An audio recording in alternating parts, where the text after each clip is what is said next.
ጤና ይስጥልን። ይህ አይቤክስ ኢንተርቴንመንት ነው። የአይቤክስ ኢንተርቴንመንት የዕለቱን ዜናዎች አሁን ትሰማላችሁ። ዋና ዋና ጉዳይ: የአዲስ አበባ ባለሀብቶች ከባድ ችግሮች እያጋጠማቸው መሆኑን ተናገሩ። ነጩ ቤተ መንግሥት ዋይት ሃውስ ከአጥፍቶ ጠፊ ጥቃት ለጥቂት አመለጠ። ክብሬ ተነክቶ አልደራደርም አለች ኢራን። በሶሪያ በተቀሰቀሰው ግጭት ከ1000 በላይ ሰዎች መሞታቸው ተገለጸ። ኮንጎ የማዕድን ሀብቷን ለአሜሪካ አሳልፋ ለመስጠት እየተደራደረች መሆኑ ተሰማ። እንዲሁም በ5 የኢትዮጵያ ንግድ ባንኮች ውስጥ የሚኖረውን የውጭ ምንዛሪ ተመን ዋጋ እንነግራችኋለን። አብራችሁን ሆኖ የአዲስ አበባ ባለሀብቶች ፎረም በከተማ ውስጥ የሚገኙ ባለሀብቶች ከባድ ችግሮች እያጋጠሟቸው መሆኑን ገልጿል። ፎረሙ የባለሀብቶቹን ቅሬታ በሰነድ የተደገፈ መረጃ ለመቀበል ዝግጅቱን ማጠናቀቁን አስታውቋል።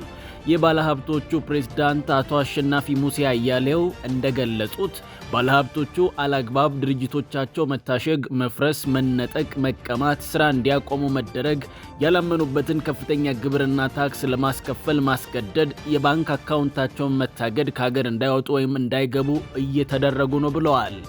ከዚህም በተጨማሪም በስልክ ዛቻና ማስፈራሪያ ማድረስ፣ የማያምኑበትን አሰልችና ተደጋጋሚ መዋጮች መጠየቅ እንዲሁም ተረጋግተው ስራቸውን እንዳይከውኑ ማዋከብ፣ የብድር አገልግሎት በበቂ ሁኔታ ያለማግኘትና የመሳሰሉ ችግሮች እየደረሰባቸው መሆኑን ሰምተናልም ብለዋል።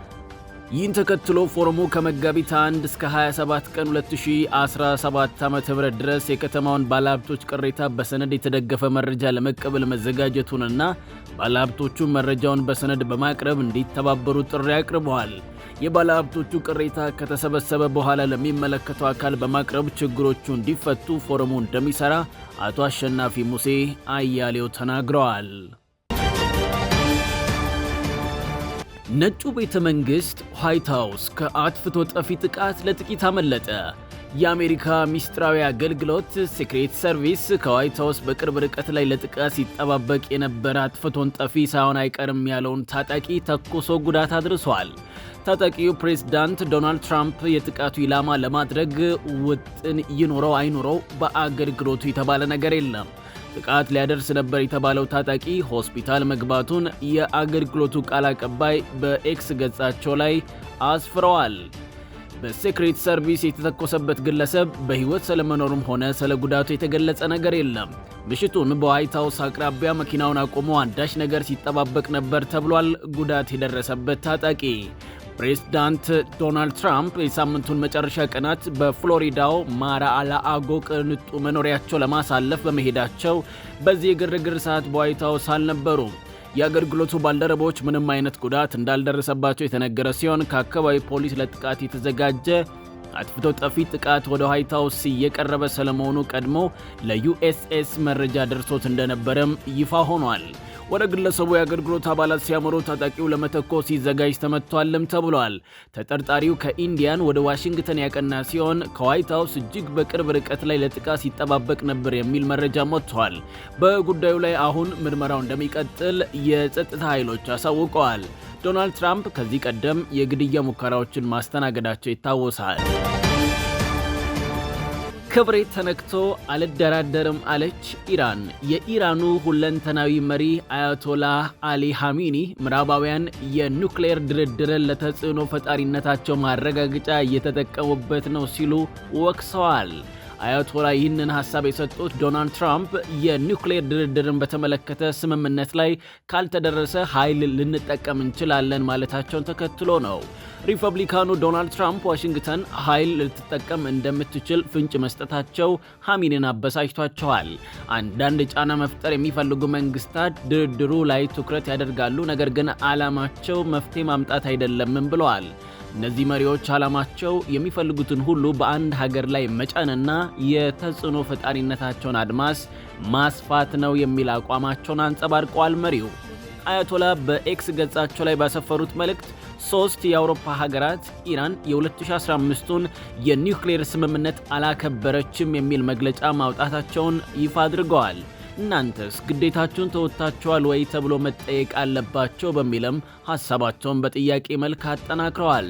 ዶናልድ ትራምፕ በቀድሞ የሥልጣን ዘመናቸው የ2015ቱን የኒውክሌር ስምምነት 2018 ላይ ጥሎ መውጣታቸው አይዘነጋም። ሪፐብሊካኑ የኒውክሌር ስምምነቱን ሲያቋርጡ በኢራን ላይ ዳግም ማዕቀብ ጥለውም ነበር። ስምምነቱን 5ቱ ቋሚ የጸጥታ ምክር ቤት አባላትና ጀርመን በኦባማ የፕሬዝዳንትነት ዘመን መፈረማቸው ይታወሳል። በአሁኑ ሰዓት የኒውክሌር ድርድሮች ቢቀጥሉም በዋሽንግተንና በቴሄራን መካከል ባለው ፖለቲካዊ ያለመግባባት ሳቢያ ነገሮች መልካቸውን እየለወጡ ይገኛሉ። ለዚህም ነው ኢራን ክብሬንና ብሔራዊ ጥቅሜን የጠበቀ ውይይት እስካልተደረገ የኒውክሌር ድርድር ብሎ ነገር የለም በሚል እየሞገተች የሚገኘው። ቴሄራንን ያማከለ የትኛውም ድርድር ረብ የለሽ ነው ብለዋል አያቶላ አሊ ካሚኒ። በሶሪያ የተቀሰቀሰው ግጭት ከ1000 በላይ ሰዎችን ሕይወታቸውን እንዲያጡ አድርጓል። በአዲሱ የሶሪያ የጸጥታ ኃይሎችና በቀድሞው የበሽር አልአሳድ መንግስት ታማኝ ተዋጊዎች መካከል በተቀሰቀሰው ግጭትና የበቀል ግድያ በሁለት ቀናት ውስጥ ከ1000 በላይ ሰዎች መሞታቸው ተገልጿል። መቀመጫውን በብሪታንያ ያደረገው የሶሪያ ሰብአዊ መብት ታዛቢ ቡድን እንዳስታወቀው ከሟቾቹ መካከል 745 የሚሆኑት ንጹሃን ዜጎች ሲሆኑ 125 የሶሪያ የጸጥታ ኃይሎችና 148 የአሳድ ታማኝ ተዋጊዎች ተገድለዋል ሲል አስታውቋል። ይህ በርካታ ሰዎችን ሕይወት የቀጠፈ ግጭት በታህሳስ ወር የሶሪያ መንግስት ኃይሎች የአሳድ አማጽያንን ካስወገዱ ወዲህ አስከፊው ግጭት መሆኑን የሰብአዊ መብት ታዛቢ ቡድኑ ገልጿል። ባሳለፍነው ሐሙስ የበሽር አልአሳድ ታማኝ ኃይሎች በአገሪቷ የባህር ጠረፍ አካባቢ ላቲኪያ በተባለች ከተማ የመንግስት ጸጥታ ኃይሎችን ለደህንነት ሥራ የተንቀሳቀሱ ባሉበት ድንገት በከፈቱት ጥቃት ግጭቱ መቀስቀሱ ይታወሳል። ኮንጎ የማዕድን ሀብቷን ለአሜሪካን አሳልፋ ለመስጠት እየተደራደረች መሆኑ ተሰማ። ዲሞክራቲክ ሪፐብሊክ ኮንጎ እና አሜሪካን በማዕድን ዙሪያ እየተደራደሩ መሆናቸውንና ስምምነት ላይ ለመፈራረም መቃረባቸውን ፋይናንሻል ታይምስ ዘግቧል።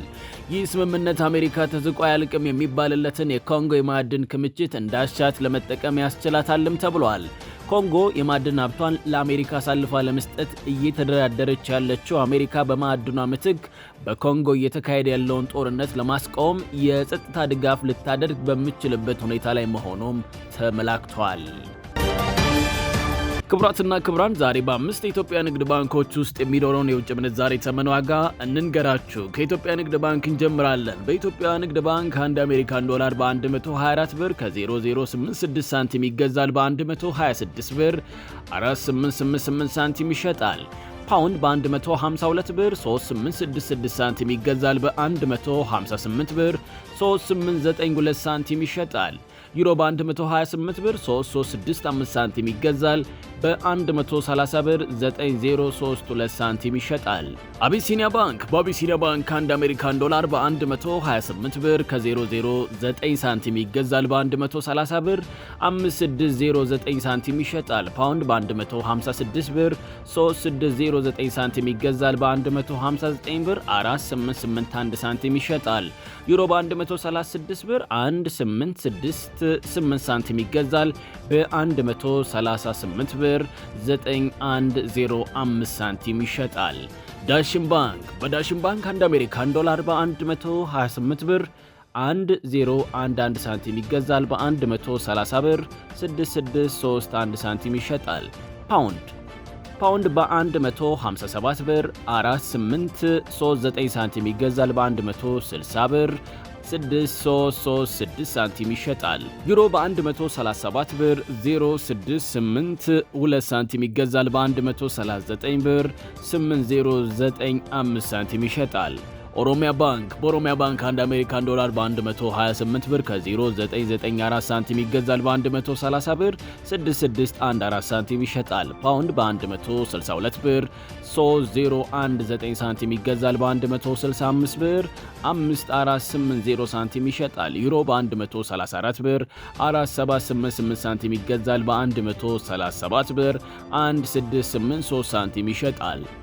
አማራ ባንክ በአማራ ባንክ አንድ አሜሪካን ዶላር በ128 ብር 3500 ሳንቲም ይገዛል። በ130 ብር 9170 ሳንቲም ይሸጣል።